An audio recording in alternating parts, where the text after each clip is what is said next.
By product of your resilience. ఇవన్నీ చూపించారు సుజిత్ కానీ తమన్ కానీ, this entire team. Kudos to you all. What a brilliant job you have done. One healing ఏంటంటే మనం కూర్చోబెట్టి imagine this kind of celebration. లేదు ఏం జరుగుతుందంటే, ఇలాంటి సినిమాలకి వెళ్ళి మనం ఏం చేస్తాం, గొంతెత్తి అరుస్తాం, చప్పట్లు కొడతాం, ఫ్రెండ్స్తో పంచుకుంటాం. It's like a rock show. It's not just a movie, it's rock show. చప్పట్లు కొట్టుకుంటాం, కింద పడతాం, మీద పడతాం, నవ్వుతాం. హీరో కొడితే మనం ఆనందిస్తాం, హీరో పట్టుకొని చనిపోతే మనం ఏడుస్తాం, మన హీరో దాని కుటుంబానికి ఏడుస్తాం. ఈ హై ఇందాక తమన్ని మీరు స్టెరాయిడ్స్ మీద చేశారంటే, music is the highest steroid,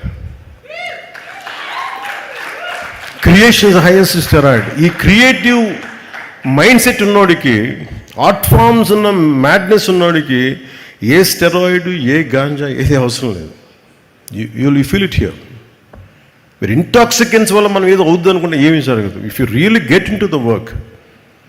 ఈ టీం అది ప్రూవ్ చేస్తుంది. నాకు అది తమన్ని కానీ, నాకు సుజిత్ గారు చూస్తే నాకు అది అనిపించింది. What a brilliant hard work all of you had done. And I wish you very best to. And one more time to all of you.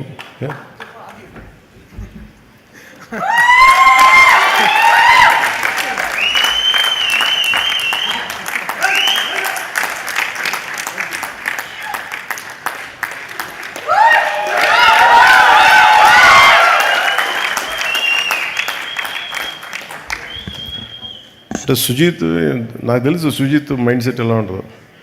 వెనక్కి వెళ్ళిపోయి తవ్వుకు నాకు చిన్నప్పుడు అలాగే ఉండాను. నేను కూడా వెనక్కి వెళ్ళిపోయాను. అలా ఉండే ఇలా ముందుకు వచ్చాను. నేను కూడా తప్పించుకునేవాడిని, ఎవరు కనిపించుకుని ఇంట్లో.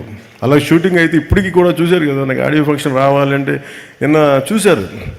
నాలో ఏదో అపరిచితున్నాడు, నా మీద మీ మీద వస్తూ ఉంటే చూశాను. అంటే నేను చిరంజీవి గారి ముందు ఇలా పెట్టి ఇలా కూర్చున్నాను, వైట్ షర్ట్ వేసుకొని. ఈ చూడండి అపరిచితుల్లో ఎలా తయారైపోయి చెప్పి మళ్ళీ కత్తి పెట్టుకుని 2 చూపిస్తాను. నాకు నా టీంలో ఎవరు పెట్టారు అంటే, మనలో ప్రతి ఒక్కరిలో ఒక లోపల అంటే మనకంటే పెద్దవాళ్ళని చూడగానే ఏమనిపిస్తుంది, ఇలా పెట్టి కాళ్ళ దగ్గరేం కదా, ఆటోమేటిక్గా వణిగి ఇప్పుడు. అందుకని నాకు ఈ మైండ్ ఎలా ఉంటుందో నాకు తెలుసు. సుజిత్ లాంటి వాళ్ళు కానీ, తమిళ లాంటి వీళ్ళకి they don't want to exhibit, they want you to enjoy their creation. And we have enjoyed a lot, Sujit and Taman, and